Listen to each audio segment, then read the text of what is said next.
I am proficient in 3 languages.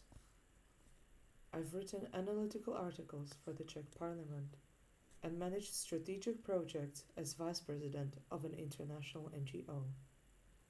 On paper, I'm a woman of many words.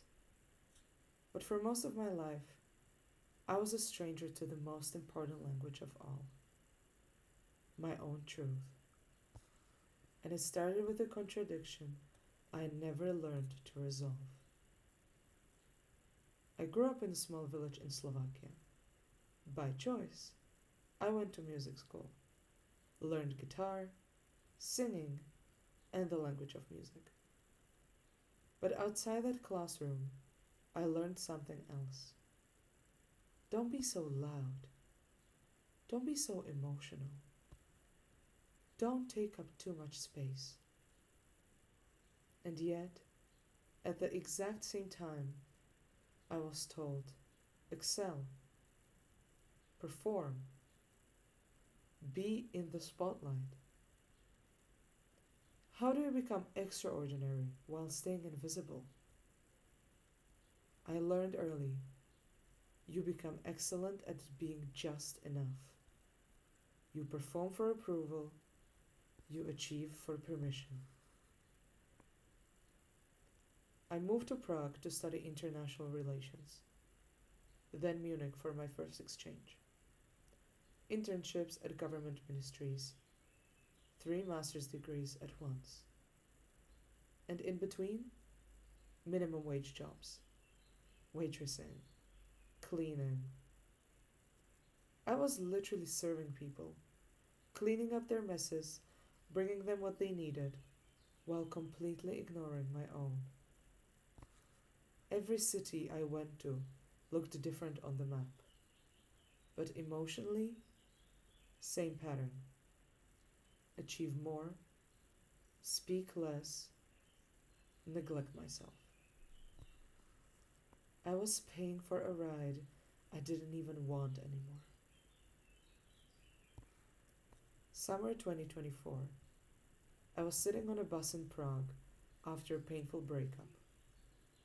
I was exhausted, successful, but empty. And a song came on called Carousel. I'd heard it before, and I didn't like it. But that day, I felt it. My life's just a carousel spinning around. I'd pay again just to keep from stopping it now. Looking for myself in the passenger side, driving to the edge till I get this right.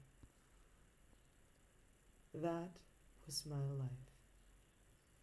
Always chasing the next achievement, the next city, the next version of me that someone else might finally approve of. But then the lyrics hit me in a way I wasn't prepared for. I wasn't just lost. I was afraid. Afraid that if I stopped, if I chose myself, I'd discover that I was actually too much. That people only tolerated me because I served them. That's what I was really running from. Not failure, but the possibility that I didn't deserve to take up space. So I made the biggest one-way choice I could. I applied for a study exchange in Melbourne, Australia, 15,000 kilometers away from home. The irony was immediate. In my village of 1,000, I was too loud. In a city of 5.5 million, the population of my entire country, no one told me to quiet down. I finally met a version of myself that didn't need permission to exist. And she wasn't too much. She was just right. 3 weeks in, I went on a spontaneous meetup. As we got into his car, he looked at me and said, "Play your favorite song. You feel special to me." Windows down, Melbourne CBD at 10 p.m. I played Carousel. And when I told him I'd be moving back to Europe in a few months, he didn't ask, "Why are you doing all of this?" He said, "Chase your dreams. I'll be here supporting you. Always." For the first time, my ambition wasn't a burden. It was a strength to celebrate. And I realized I wasn't running anymore. I was choosing. Here's what Melbourne taught me: permission doesn't come from the next achievement, the next city, or the next person.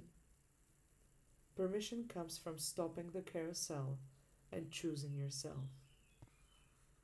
For years, I believed if I achieved enough, climbed high enough, became good enough, then I'd have permission to be loud, to take up space. But I was asking the wrong question. I wasn't asking, "Am I worthy?" I was asking, "Will they approve?" And those are not the same thing. In leadership, you can't lead authentically while waiting for permission to be yourself. The people who love you want to see you, not your performance. The moment you stop waiting for approval and start choosing yourself, everything changes. You just need to stop riding the carousel and take the wheel. So I'm going to ask you something. What part of yourself have you been quieting down? What are you afraid will happen if you finally choose yourself? Underneath every "I'm not ready" is fear. Fear that you're too much. Fear that you won't be loved if you're truly yourself. I'm here to tell you that fear is lying. Because you were never too much. You were never unworthy. You were just waiting for the courage to choose yourself. And that stage you're meant to stand on, you have to build it yourself.